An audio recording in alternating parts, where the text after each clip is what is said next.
বলছি যে হোটেলগুলোকে নোটিশ করা হয়েছিল ভেঙে দেওয়ার জন্য রাজ্য সরকারের কী নির্দেশ? রাজ্য সরকারের স্বয়ং মুখ্যমন্ত্রী এবং চিফ সেক্রেটারি, আমি রাজ্য সরকারকে চিঠি দিয়েছিলাম যে এখানে 140টি হোটেল ভাঙা হচ্ছে। এই চিঠি পাওয়ার পরে, কাগজপত্র পাওয়ার পরে হোটেলের তালিকাও তুলে দিয়েছিলাম রাজ্য সরকারের কাছে।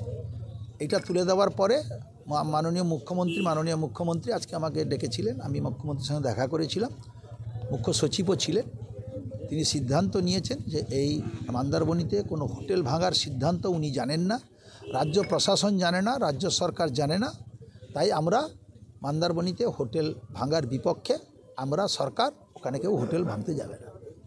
জেলা প্রশাসন তো এই নোটিশ করেছিলেন সরকারের? না, সেটা আমি জানি না জেলা প্রশাসন কি নোটিশ করেছেন। নোটিশটা আমি দেখিও নি। সেটা জেলা, যেহেতু সিএম বলেছেন, মুখ্যমন্ত্রী বলেছেন, আমি মুখ্যমন্ত্রী কথাটাই আপনাদের জানালাম যে মুখ্যমন্ত্রী বলেছেন যে আমরা রাজ্য সরকার, ওখানে সরকার হোটেল ভাঙতে যাবে না। রাজ্য সরকারের তো একটা জেলার একটা পার্ট, সরকার সিদ্ধান্ত নিলে জেলা প্রশাসনে তার কী করার আছে। তাই সব রাজ্য সরকার সিদ্ধান্ত, স্বয়ং মুখ্যমন্ত্রী সিদ্ধান্ত নিয়েছেন যে আমরা হোটেল ভাঙতে যাব না। তাই জেলা প্রশাসন তার কী করবেন। কার্যত হোটেল মালিকরা অস্বস্তিতে ছিলেন, আপনি এসে কথা বললেন, তাদের বললেন সরকারের এই সিদ্ধান্ত? আমি সরকারের সিদ্ধান্ত তো বলার জন্যই তো হোটেলিয়ার্স অ্যাসোসিয়েশনকে প্রথমেই বলেছি আপনাদের ডাকতে, প্রেস মিডিয়াকে ডাকতে, প্রেস মিডিয়ার সামনে সবাই সাধারণ মানুষকে জানাবো এবং হোটেলিয়ার্স অ্যাসোসিয়েশনকেও বলবো যে তারা যেন কোনো হোটেল না ভাঙেন এবং কোনো আতঙ্কিত হওয়ার কোনো কারণ নেই। সরকার হোটেল ভাঙবে না। নতুন করে তৈরির ক্ষেত্রে আমি কিছু সেটা বলতে পারবো না, সেটা সরকার সিদ্ধান্ত নেবে। কিন্তু এইবারে যে নোটিশ হয়েছিল, সেই নোটিশের মূলে যে সেই ভাঙার কোনো সিদ্ধান্ত রাজ্য সরকারের নেই এবং হোটেল ভাঙবে না।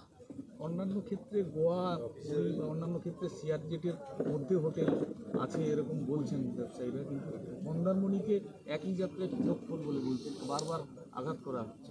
এটা নিয়ে কি? সিআরজেটের ব্যাপারে রাজ্য সরকার অন্ধ করে আছে। তার কতটা কি পরিমাপ, তার নির্দিষ্টভাবে তেমন কোনো নেই, নির্দিষ্টভাবে পরিমাপের তেমন কোনো অর্ডার নেই। তার জন্যে সিআরজেট বলা হচ্ছে, কিন্তু সিআরজেটের নির্দিষ্ট রূপরেখাটা ঠিক মতো নেই। তার জন্যেই এটা সবাই বিভ্রান্ত হচ্ছে।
আমারও একটা সমস্যা